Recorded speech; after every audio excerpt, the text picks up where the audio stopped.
Hey gamers, this is John of Video Games and the World. Welcome to episode 9, where we shall focus on the history of Batman in video games. I do this episode because I am a huge fan of The Dark Knight. He's one of my most favorite superheroes of the DC Comics line of heroes. For 80 long years, The Dark Knight has wowed the world of comic books, and the hero has become an icon. We have learned of his tragic origin, which prompts him to become a symbol of hope for the innocent and one of fear for the criminals. We have seen him also take in sidekicks, team up with other superheroes, and become part of the Justice League.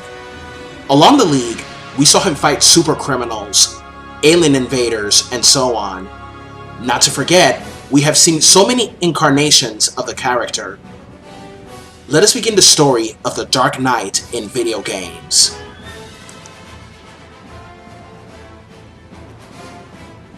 Batman made his debut in Detective Comics number 27 on May of 1939. He was created by Bob Kane and Bill Finger.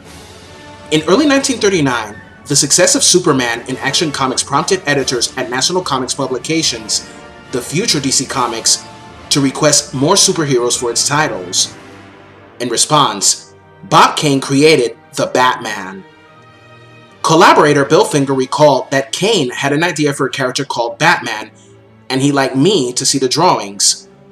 I went over Kane's, and he had drawn a character who looked very much like Superman with kind of reddish tights, I believe, with boots, no gloves, no gauntlets, with a small domino mask swinging on a rope. He had two stiff wings that were sticking out, looking like bat wings. And under it was a big sign, Batman. The Batwing light cape was suggested by Bob Kane, inspired as a child by Leonardo da Vinci's sketch of an ornithopter flying device. Finger suggested giving the character a cowl instead of a simple domino mask, a cape instead of wings, and gloves. He also recommended removing the red sections from the original costume. Finger said he devised the name Bruce Wayne for the character's secret identity. Bruce Wayne's first name came from Robert Bruce, the Scottish patriot. Wayne, being a playboy, was a man of gentry. I searched for a name that would suggest colonialism. I tried Adams, Hancock. Then I thought of Matt Anthony Wayne. He later said his suggestions were influenced by Lee Falk's popular The Phantom, a syndicated newspaper comic strip character with which Kane was also familiar. He had many successful comic stories such as The Killing Joke, The Long Halloween, The Dark Knight Returns, Year One, A Death in the Family, Nightfall, Arkham Asylum, A Serious Madhouse on Earth, Death of the Family, and Hush. In comics, Batman had different incarnations such as Red Sun, Batman 3000, Dark Knight of the Round Table, Flashpoint, and so on. Batman has spawned toys, movies, TV shows, cartoon shows, animated movies, video games, and tons of other merchandise as well. Now, let us begin with the video games.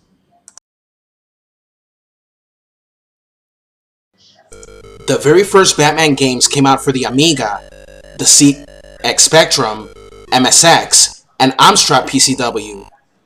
The first Batman game was released in 1986.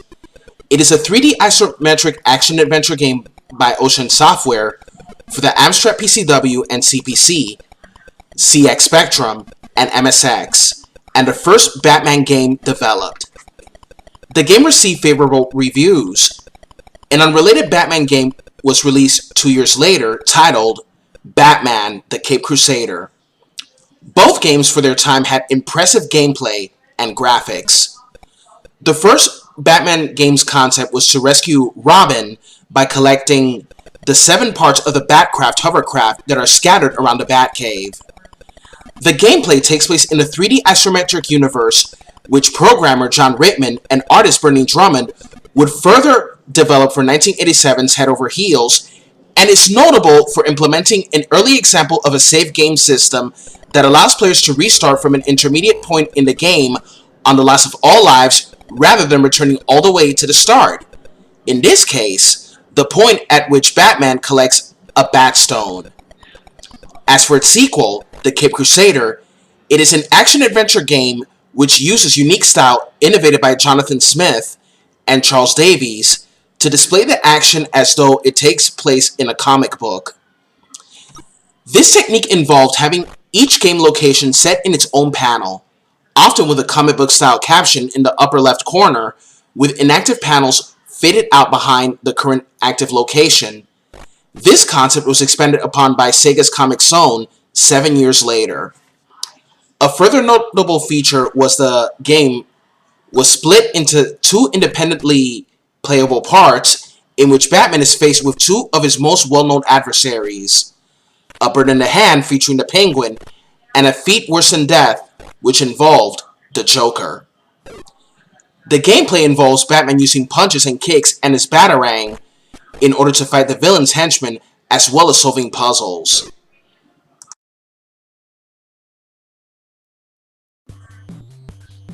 The 1989 Batman movie by Tim Burton was a success, and even after 20 years, it's still one of the most loved Batman films.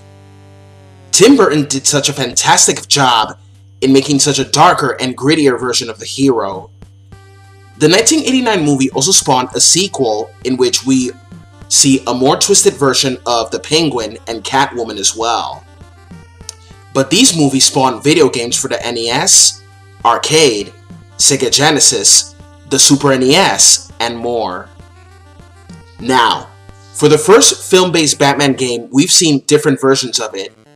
Except that, unfortunately, on the NES, unlike the Sega Genesis, you don't get to drive the Batplane or the Batmobile, which was a turnoff. So, the concept of every version of the Batman game based on the 1989 movie is to go through different stages such as the streets, Axis Chemicals, the sewers, and the cathedral to confront your parents' killer, the Joker, and send him to dance with the devil in the pale moonlight. In the NES version, players take control of Batman and have 3 different weapons to fire at the enemies. Batman's weapons are a projectile gun, the Batarang, and 3 shurikens. The projectile gun and Batarang are great for distant fighting against the flamethrower enemies, and punches are great for close combat. Batman can also jump through walls just like Ryo Hayabusa in Ninja Gaiden. You move Batman by pressing the directional buttons, while you jump with the A button and attack with the B button. The next film-based Batman video game was Batman Returns, which was also released on the NES, the Game Boy, arcades, Sega Genesis, and the Super NES. The plot of the game follows that of the movie, which starts by telling the story of the Penguin. Then we learn about Catwoman as well. Truth be told, I really love Tim Burton's twisted versions of these 2 characters, which makes them darker and yet more tragic. Players take control of the Dark Knight, where they fight against the Penguin's henchmen, using close combat, the Batarang, and also his Bat Grapple. Also, players can get rid of a large group of enemies by using test tubes, which are actually like flash bombs. Also, in one of the stages, players take control of the Batmobile. The fighting system in this game is similar to that of Final Fight. Players play in 7 stages, in which most of them can be very tough if not careful. They fight against 7 bosses, in which Catwoman and Penguin are included. After beating the stage, you get to see some of the scenes that were in the movie, which is really good. Well done, Konami. The music of the game was very similar to that of Danny Elfman's composing, which I was happy to listen to. The graphics are 16-bit, and the game has 2.5 dimensional aspects in some of the stages, but in some parts it's 2D. The sprite rendering of all the characters is amazing. The fighting is very similar to that of Final Fight, which was originally developed and released by Capcom. Batman Forever was the next one to be adapted into a video game. It was developed by Probe and published by Acclaim Entertainment. The player plays as either Batman or Robin. There is also a fighting game mode called Training Mode, where the player can play as Batman, Robin, or any of the enemies found throughout the game against either a computer-controlled opponent, against a second player, or cooperatively against two computer opponents with a friend or family member. The controls are largely based on move lists and key sequences. Some gadget moves involve moving away from the enemy right before pressing a punch or kick button. The gadget list is selected by player each levels, with 3 standard gadgets for each character and 2 gadgets selected from a list. There are also 4 hidden blueprint gadgets. There are 2 kinds of co-op modes in Batman Forever. Players choose between Batman or Robin. In one mode, Batman and Robin work together and cannot harm each other, although they share lives. In another mode, however, Batman and Robin can attack each other but still need to look out for enemies and have separate credit counts. The co-op mode is not included in the Game Boy and Game Gear versions. There was also an arcade version of the game, but unfortunately all versions of the game were not very well received. The next adaptation, Batman and Robin, developed and published by the same companies. The game was released on the PlayStation, but it was not as well received either. And to think, Batman and Robin was very much panned as a movie. George Clooney was a terrible Batman, as well as Schwarzenegger being an awful Mr. Freeze. Batman Begins was also adapted and released on the Game Boy Advance, PS2, Xbox, and GameCube. It was developed by Eurocom and published by Electronic Arts in conjunction with Warner Bros. Interactive Entertainment and DC Comics. The game was released in 2005. The game has a unique system involving intimidation. Whereas most superhero games require straightforward fighting, Batman Begins features a utilization of the environment to frighten opponents, which may cause them to drop their weapons. Certain gadgets designed to frighten enemies during combat are provided, such as smoke and flashbang grenades, and an HF transponder which summons bats to gather around and incapacitate enemies with fear. On top of this is traditional stealth gameplay reminiscent of the Splinter Cell series, such as sneaking. There are many ways to incapacitate enemies with stealth, using various combat and martial arts techniques. The game also includes combat racing sections where the player can drive the Batmobile. The story of the game follows that of the movie, but only with a few differences. For example, at the docks, the player learns specifically how Falcone was hosted on a crane and how Batman infiltrated Arkham Asylum.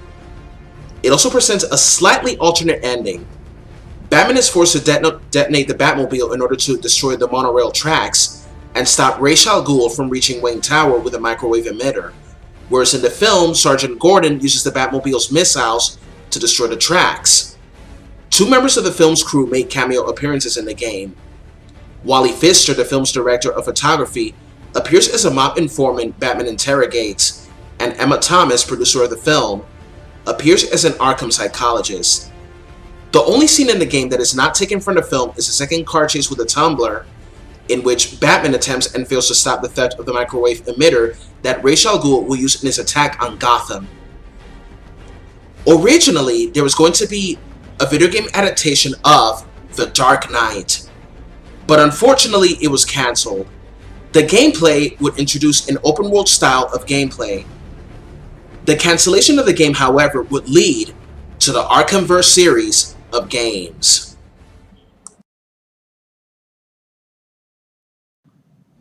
Batman, the animated series, was very much loved since its release. Developed by Bruce Timm and Eric Radomski and produced by Warner Bros. Animation, it originally aired on Fox Kids from September 5, 1992 to September 15, 1995, with a total of 85 episodes. For the final 15 episodes, the series was given the on-screen title, The Adventures of Batman and Robin, which was also used for reruns of earlier episodes.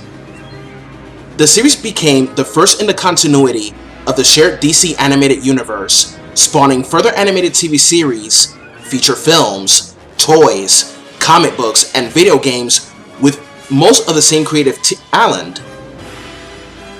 The series was praised for its thematic complexity, film noir aesthetics, darker tone, artistic presentation, and modernization of its title's characters' crime-fighting origins. The first game based on the animated series was for the Game Boy. It was developed and published by Konami, and like other Batman games in that time, it was a 2D side-scrolling beat-em-up game. The player can switch between Batman or Robin to gain access to character-specific abilities. Batman uses a grappling hook to scale heights. Robin walks across ceilings, and both characters can perform wall jumps.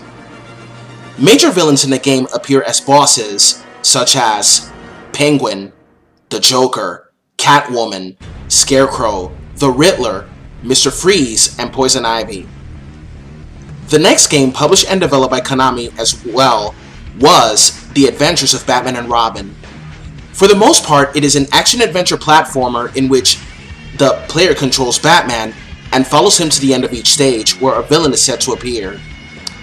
Some of the more common features in the game is the possibility to equip with different gadgets, such as bombs and X-ray lenses. The gadgets are in some cases essential to complete some stages. The player can return to the Batcave in order to re-equip the gadgets and restart a stage with all the lives accumulated up to that point, in case a player had lost lives. The game features passwords, which leaves the player in the last played stage. The passwords also take count of the number of lives remaining and the continues used. Passwords cannot be used in hard difficulty, which means that the game must be completed from the beginning. Completion of the hard mode rewards the player with a special ending. Batman Beyond's success also spawned a video game titled Return of the Joker. Although it shares the name with a movie of the same name, the game is largely based on the TV series. It was released both on N64 and PS1, but unfortunately it was not very well received by critics and gamers alike. Other animation-based games include Chaos in Gotham, Gotham City Racers, Rise of Sin Tzu, Vengeance, and even The Brave and the Bold got into the action as well. Some of them were a failure, while others were a success. Batman even had LEGO games which were a success. In various LEGO games, he would team up with Superman, Wonder Woman, The Flash, and Green Lantern while fighting his worst enemies.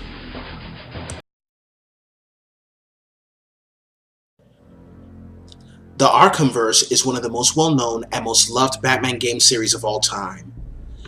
It was loved for its dark and gritty atmosphere, story, gameplay, concept, graphics, and music. What wowed many gamers as well was the return of some of the voice actors from the cartoon series. The gameplay of the series is action-adventure with a third-world perspective. The player can use Detective Mode, a visual mode which provides contextual information, tinting the game world blue and highlighting interactive objects like destructible walls and removable grates, the number of enemies in an area and their status, such as their awareness of Batman's presence, and show civilians and corpses. The mode is also used to follow footprints, investigate odors, and solve puzzles. Batman has access to several gadgets which he can use to explore or fight. The Batarang is a throwing weapon that can temporarily stun enemies or trigger remote devices. A remotely controlled version can be steered once thrown, and the Sonic Batarang can be used to attract the attention of specific enemies wearing monitoring collars or detonated to knock a nearby enemy unconscious. Explosive gel can be used on weak walls and floors and can be remotely detonated, sending rubble crashing onto an enemy. The light launcher can be used to traverse horizontal spans. The Batclaw, a grappling device, can be used to interact with remote objects such as vent covers or to grab enemies. The cryptographic sequencer is used to override security panels, open new paths, or disable various asylum functions. Some areas are inaccessible until Batman acquires the gadgets necessary to overcoming the obstacle. The player is encouraged to explore the game world away from the main game to find and solve riddles left by the Riddler, who hacks into Batman's communication system to challenge him with riddles. Objects can be collected, and some of the Riddler's puzzles require the player to find areas related to the answer to a riddle and scan it with Detective Vision. Batman Arkham City also showed new gadgets such as the freeze grenade and so much more. As for Arkham Knight, you get the chance to drive the famous Batmobile. The Arkham series comprised of 4 main games: Arkham Asylum, Arkham City, its prequel Arkham Origins, and its final installment, Arkham Knight.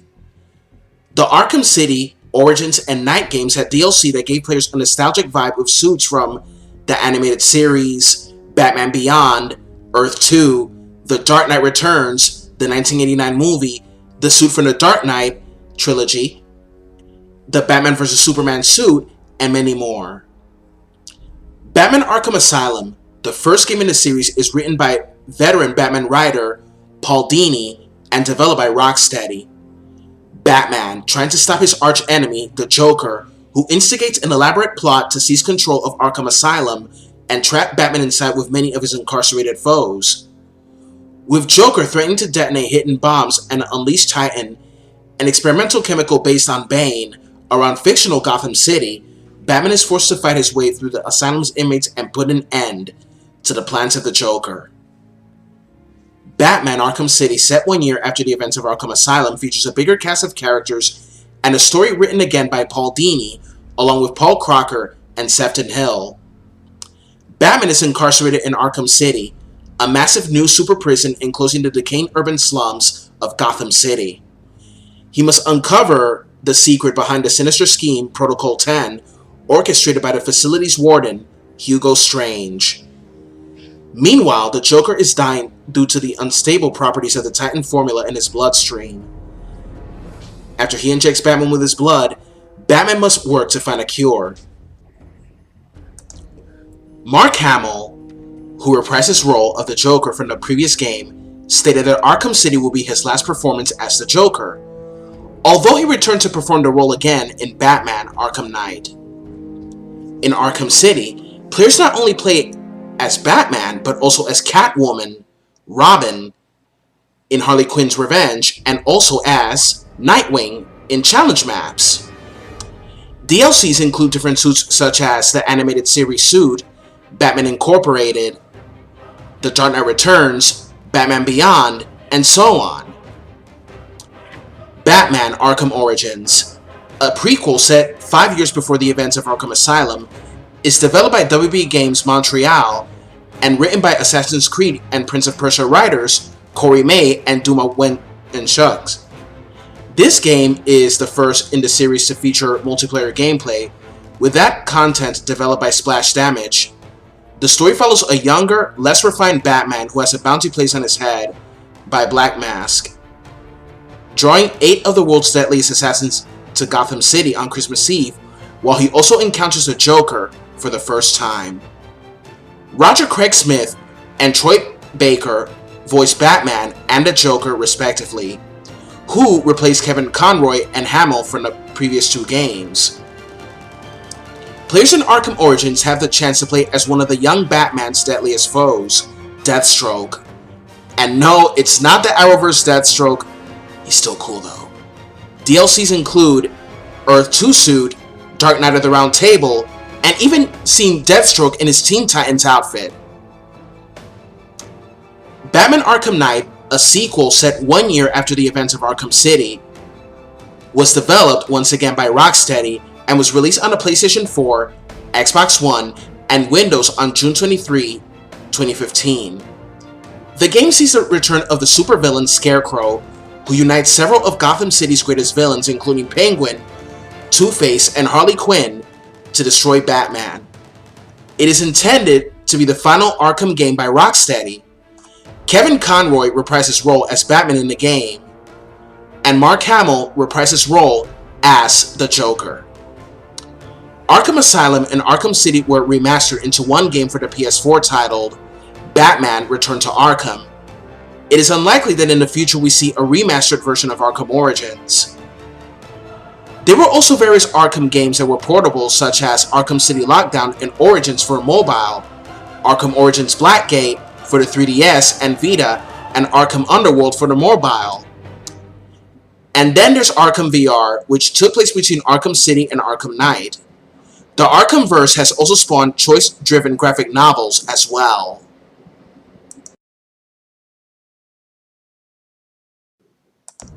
After the conclusion of the Arkham series, the now defunct Telltale Games created an episodic point-and-click Batman game series. Telltale Games was known for its awesome seasonal games such as The Walking Dead, The Wolf Among Us, Minecraft, Jurassic Park, Game of Thrones, Sam & Max, and so on. It is a 2016 episodic point-and-click graphic adventure video game, developed and published by Telltale Games and distributed by Warner Bros. Interactive Entertainment under its DC Entertainment label. The game is based on Bob Kane and Bill Finger's Batman character, though not tied to any of previous adaptation of the work in film or other media. A second season, titled Batman: The Enemy Within, was released in 2017. Players take the role of Batman and also his alter ego, Bruce Wayne, the CEO of Wayne Enterprises.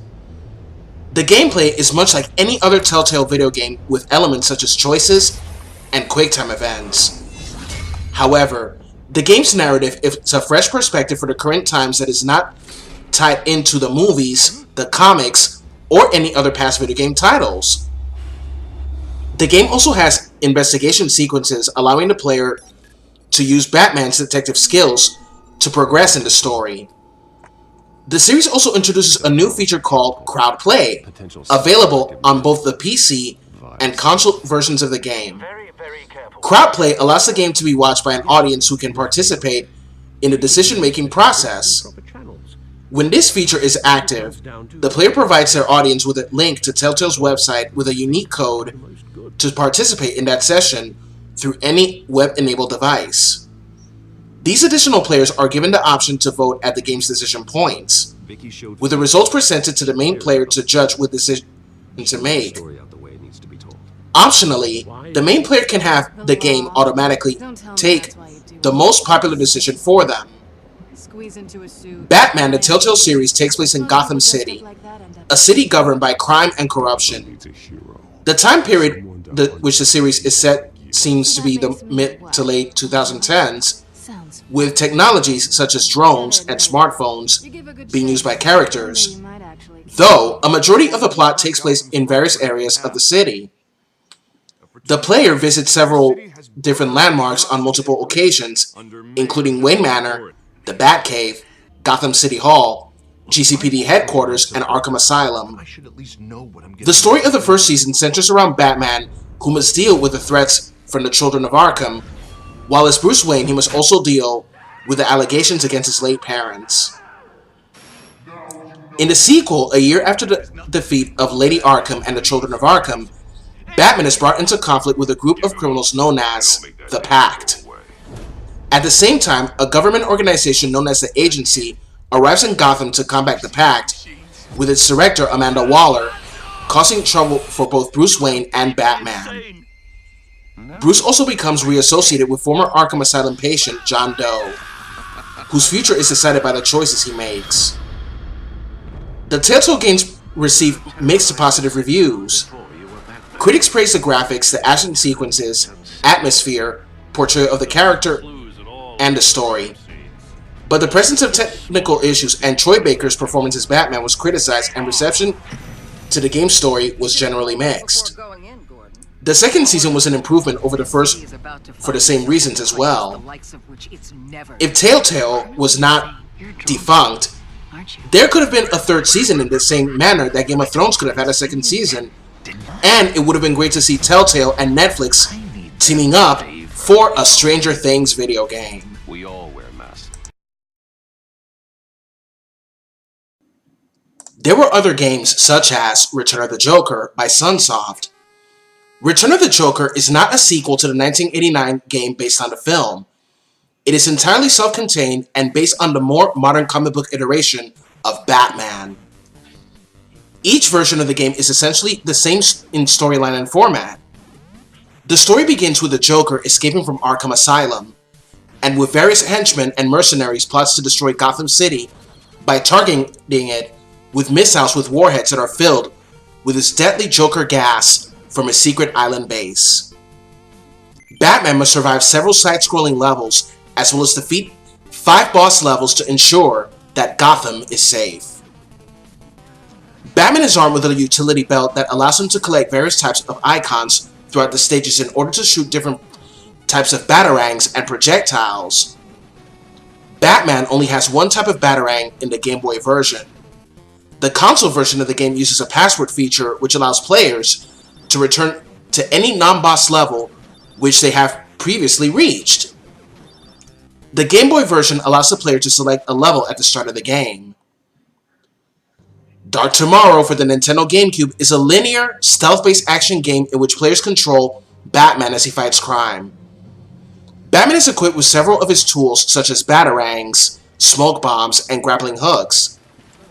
Levels each have certain objectives that players must achieve in order to proceed, while criminals and enemies will attempt to stop your progress. While enemies can be knocked unconscious, they cannot be killed due to Batman's no-killing code. This requires a player to handcuff the criminal in order to keep them from attacking. There are several parts and levels in which the game saves. If the player dies, it will reload to the last save. Members of Batman's supporting cast of allies also appear in the cinematics of the game, including Oracle, Robin, and Batgirl. Nightwing does not appear, but is mentioned in dialogue as possible backup leading into the game's climax. The main antagonists in the game are the League of Assassins, who take control of a weaponized satellite targeting Gotham. The game was infamous for its overwhelmingly negative reviews. Batman was also featured in other games such as DC Universe, Injustice 1 and 2, Justice League Games, and many more. And finally, to wrap this up, Batman is one of the most iconic heroes of all time, and his games were a success. Although some games were not so much of a success or failed miserably like Dark Tomorrow and two of the film-based games. The legacy of Batman continues to live on not only in comics, but also in movies, TV shows, cartoons, and video games. Who knows if in the future we can see another Batman game? Only time will tell. I want to dedicate this episode to one of my favorite YouTubers and fellow Batman fan, Luke K-Wing. I have been seeing his videos for a very long time, and I also loved it how he and his wife Amber made commentary, gameplay, and reviews. God bless and happy gaming to you, K-Wing. Also, this is dedicated to all the fans of Batman, and may his legacy live on. This is John of Video Games and the World.